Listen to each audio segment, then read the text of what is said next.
Maxamuud Axmed Cali waxa uu ku dhashay gobolka Togdheer degmada Burco hilaad ahaan kala guurkii labadii qarni ee tagay dhamaadkii qarnigii 19aad iyo bilowgii qarnigii 20aad.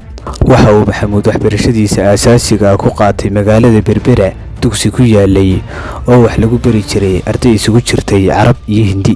waxa uu ka mid ahaa ardayda farakutiriska ah ee Soomaaliyeed ee dugsigaas loo ogolaaday.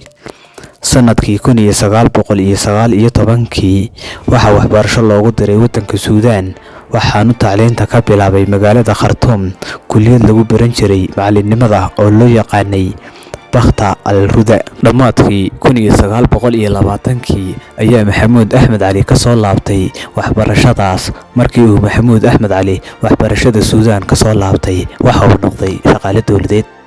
waxa uu Maxamuud ku baraarugsanaa ahmiyadda ay waxbarashadu u leedahay waxaanu ka dharagsanaa oo fahansanaa khilaafka dhex yaala Soomaalida iyo maamulayaashii gumeysiga.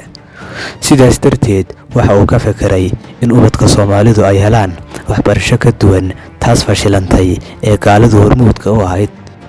waxa uu isku taxalluujiyay in gumeysigu taageero u fidiyo rugihii waxbarashada ee Soomaalida oo ahaa malcaamadihii Quraanka si la isugu soo taago oo ubadkana loogu ogolaado inay ka qayb qaataan barashada aqoonta kale ee maadiga ah. Maxamuud Axmed Cali oo garwadeenka ka yahay waxa uu Maxamuud Axmed Cali la noolaa dadkiisa waxaanu hiil u ahaa una taagnaa sii horumarintooda.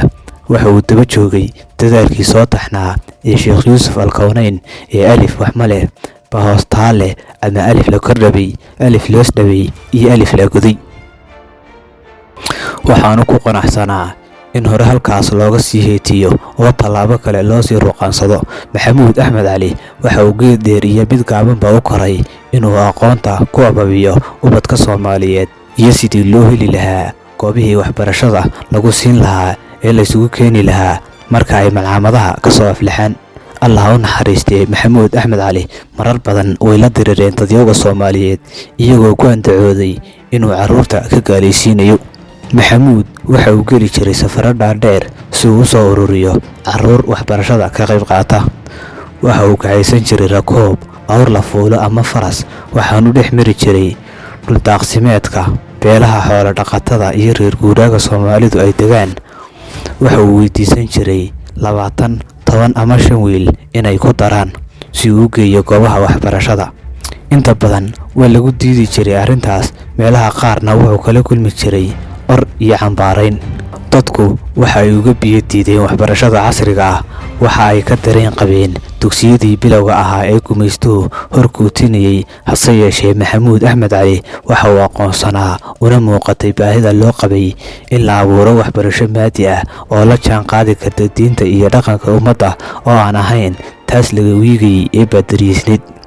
Maxamuud Axmed Cali allah ha u naxariistee waxa uu ka mid yahay tiirarka waaweyn ee sooyaalka ummadda waxaanu magaciisu buuxinayaa oo lagu soo baadisooci karaa tilmaansi ahaan nuxurka erayadii allah u naxariistee Cabdilaahi Qarshe aqoon la'aani waa iftiin la'aan. waxa uu Maxamuud ahaa aasaasihii iyo hirgeliyihii waxbarashada casriga ah waxaanu ahaa macallin suurtageliyey inay tacliinta qaataan oo wax badan bartaan aflaxaan kooxahan in ka badan oo ka mid ah qalinleydii ugu horreysay ee Soomaalida.